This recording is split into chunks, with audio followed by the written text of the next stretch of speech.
Hello বন্ধুরা, আমার চ্যানেলে তোমাদের স্বাগত জানাই।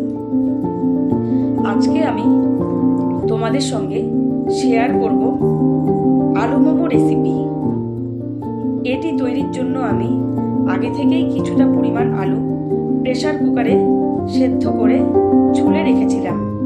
সেই আলুগুলোকে এখন একটি পাত্রে নিয়ে খুব ভালো করে ম্যাশ করে নিচ্ছি, যাতে করে আলুর দানাদার অংশ এর মধ্যে কোনোভাবেই না থাকে। তারপর আমি এখানে একে একে সমস্ত উপকরণগুলি যুক্ত করব। সবার প্রথমেই আমি এখানে কিছুটা পরিমাণ পেঁয়াজ কুচি, কিছুটা পরিমাণ কাঁচা লঙ্কা কুচি এবং সামান্য ধনেপাতা কুচি নিয়েছি। তারপর এখানে আমি কিছুটা পরিমাণ স্বাদমতো নুন যুক্ত করলাম এবং মোমোর টেস্ট খুব ভালো আনার জন্য আমি কিছুটা পরিমাণ রিফাইন্ড অয়েল এখানে যুক্ত করলাম।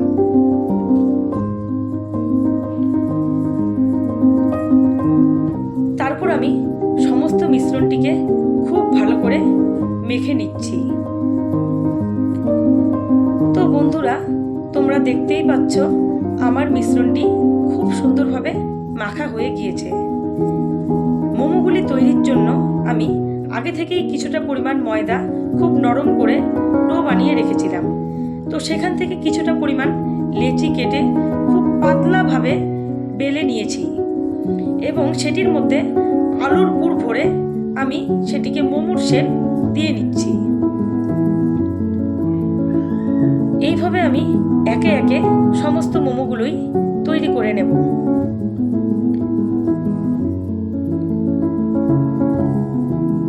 তো বন্ধুরা, তোমরা দেখতেই পাচ্ছ আমি একে একে সমস্ত মোমোগুলি তৈরি করে নিচ্ছি।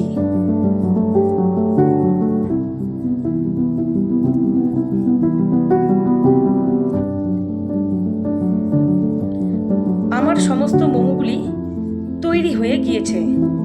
মোমোগুলিকে ভাপ দেওয়ার জন্য আমি আগে থেকেই মোমো মেকারে কিছুটা পরিমাণ জল নিয়ে ফুটতে দিয়েছিলাম। তারপর এই মেকারে কিছুটা পরিমাণ অয়েল ব্রাশ করে সমস্ত মোমোগুলিকে সাজিয়ে আমি ভাপাতে দিয়েছি। তারপর আমি 15 থেকে 20 মিনিট পর সেটিকে নামিয়ে নিয়েছি এবং আগে থেকেই আমি বাদামের চাটনি করে রেখেছিলাম। তারপর এই মোমোকে আমি বাদামের চাটনির সঙ্গে পরিবেশন করলাম, খুব সুস্বাদু যেটি। তো বন্ধুরা, আমার চ্যানেলে নতুন হয়ে থাকলে প্লিজ সাবস্ক্রাইব করো। Bye bye.